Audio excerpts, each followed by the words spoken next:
Hello everybody, my name is Carla Viveros Huerta and I'm going to expose you learning to teach a language. First of all, the introduction. This presentation exposes the essential aspects of language as a system, in which we will find the variants of a language that give structure and meanings to our words, to our phrases, etc.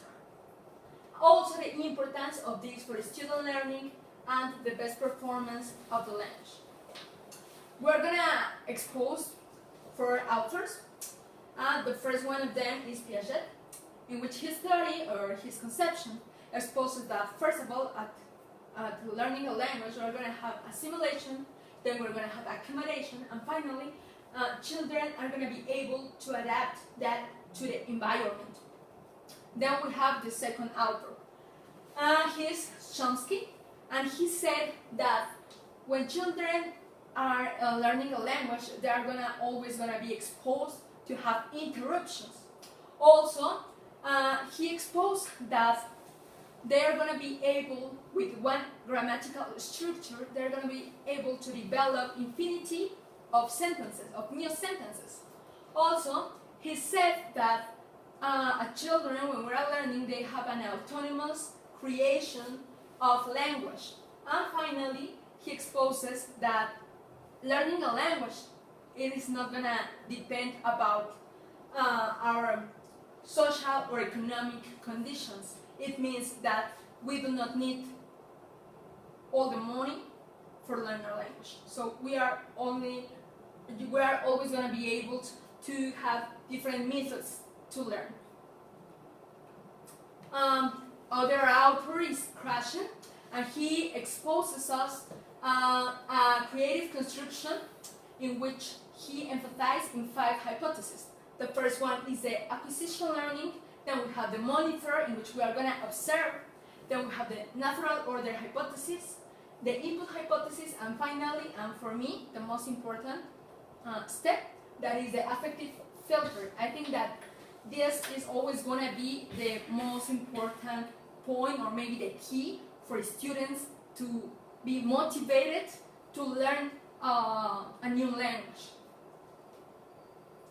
And finally, we have Vygotsky.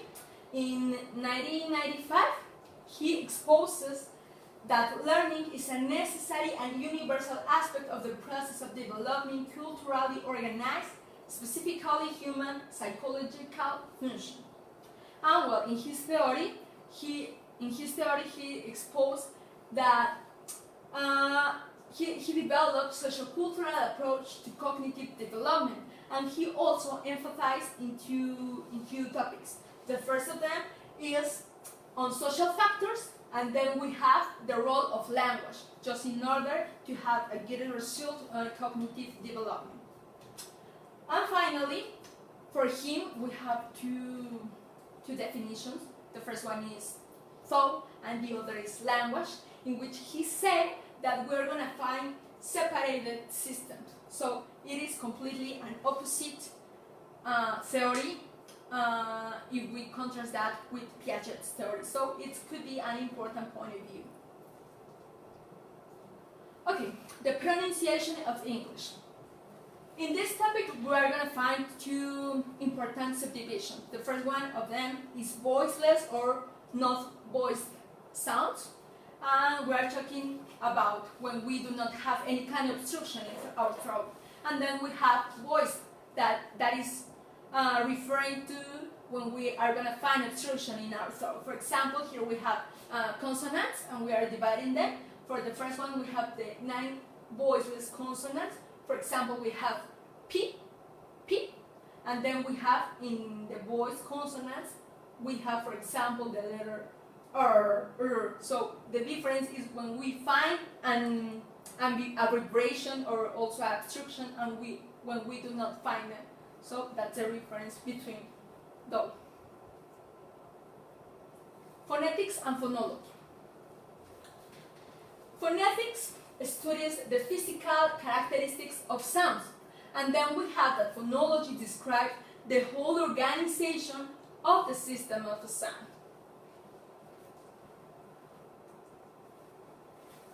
grapheme and phoneme. Well, these two definitions are really easy. For the first one, grapheme, we are referring to a letter to the mark in writing, in which we can find any letter of the alphabet. For example, here we have T, and we're going to use those kind of brackets. And then we have phoneme, in which we are referring to the sound of that grapheme. So it is not the same. One is a letter, and the other is the sound of that letter. Okay, here we have one example in which we can differ the meaning of dog and love by the phoneme, because we are not always going to be able to see the word. So it's really important, because when we are having communication with another person, we're not going to write them always. So it is important to have a good phoneme. International Phonetic Alphabet. Well, there are a set of symbols used for representing the phonemes and sound of languages. Well, here we have, for phoneme symbols, we're going to use slant brackets, that are those ones. And then when we are talking about the whole word in the phonetic, we use the square brackets. Also here, for this, we have, for graphemes, we use those common brackets. Silent graphemes. Okay, it's an interesting topic, because here we're gonna find a silent grapheme that we are not gonna be able to hear the pronunciation of that letter. For example, we have castle, Christmas, and often. For the first one, we are gonna pronounce castle without the sound of the T. Okay. For the second, we are gonna pronounce Christmas without the sound of the T. And finally, for often, we are not gonna say often. We are only pronounce often. So that's the reason for which, in this case, our silent grapheme is the letter T, of the grapheme T. Then we have the other example, no and na. We do not pronounce kno or kno. So that's the reason for which, in this case, our silent grapheme is the letter K. And for the last one, we have walk, talk, and fog, that is completely the same. Silent graphemes are the grapheme L. Then we have English phonology. They are divided in two topics. The first one is the segmental, that is going to describe the phonemes and the way that we are going to combine them.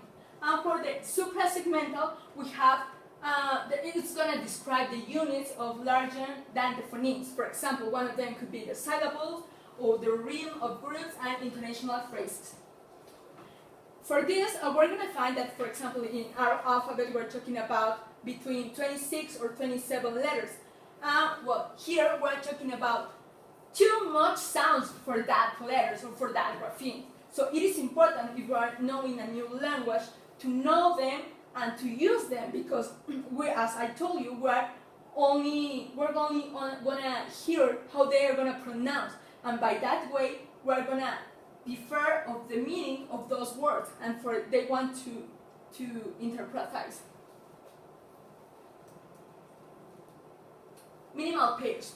Minimal pairs are known as the differ of only one phoneme. For example, here we have T and Ki. The phoneme that is differing here is the first one, T and Ki. So the last sound is the same, E, E. But the first one is T and the other is Ki. So that's the reason for which we differ of one phoneme here. Then we have the classification of them, of the consonants. We can classify them by the place of articulation, or by the manner of articulation, and finally by the voice. Okay? So in that way, we're going to find the vibration, or we are not going to find that vibration in our throat. So that's the same when I expose you about the voiceless and unvoiceless sound. Okay, and then we have morphology. Morphology is going to deal with the syntax of complex words, or maybe part of them. Also, we can know them as morphemes. And, well, it's also going to study all the part of lexical meaning. The derivational morphology. Here we found that they are going to be the way of morphemes that connect into existing lexical form of affixes. The most important could be prefixes and suffixes. For prefixes, it's going to be the item that is going to be at the beginning of our original word. And for suffixes, it's going to be the item, so that is going to be at the last part, at the end part of the word. For example, we have, for suffixes, we have the suffix ness. When we're talking about happiness, our original word is the word happy, and then when we add the suffix at the end of our word, it's happiness, so it is related to the same word, but it is not the same. So it is important to know them. Another word formation process is the one called as compounding, or maybe compound words, in which, as its name says, we are going to join those words.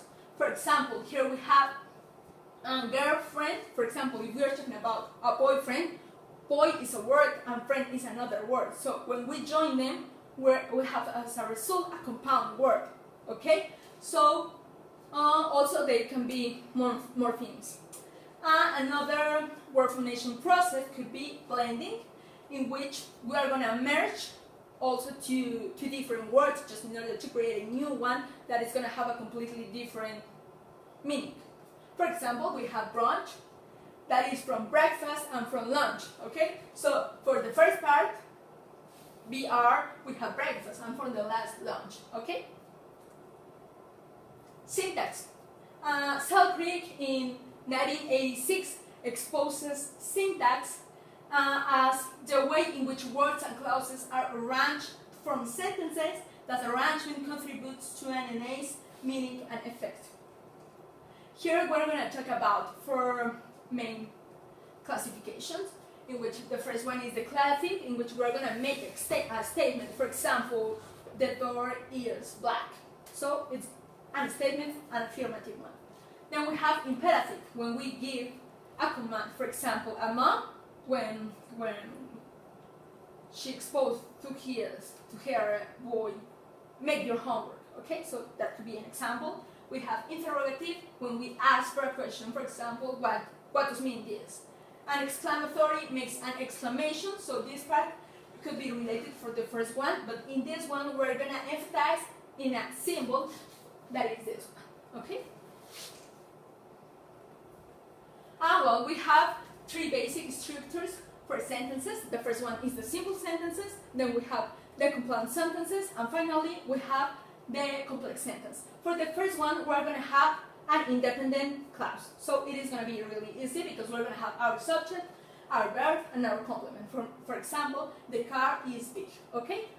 So we have all of this part. Then we have a compound sentence, in which, as its name says, we're going to have the join of 2 simple sentences joined by a comma, and then we're going to have a conjunction. For conjunction, we know maybe and, but, for, or, no. There are too much. And when we talk about a complex sentence, we're going to join a dependent clause and then an independent clause. That is going to be joined also by a comma, but the first part of the dependent clause, we're going to have also a conjunction. So it is important to remember that, because if we miss one of those topics, it is not those kind of structures. Okay, and finally the categories. We have the lexical and the non-lexical. For the lexical, we have pronouns, subject, verbs, adjective, and adverbs. And for the non-lexical, we have article, preposition, inflection. For inflection, we have comparative and superlative. Also for the plural, or maybe for the ed at the final part of a word. And also we can have conjunctions here. Here is an example of the 3, in which we have James Brown is running. Here, James Brown is our subject, that is called noun phrase, and then we have is, so that is our verb, and then we have running. Here is our auxiliary verb, and then it is our verb phrase. So it is going to have a verb phrase, and it's a noun phrase, and if we join them, we are talking about a simple sentence. And finally, our conclusion. In base of the presentation, we can deduce that if we take language as a system, we could strengthen the learning of each member of the group, and it must be easier for the students and teacher concretize the knowledge. So that is everything, and thank you very much for listening. Those are my references.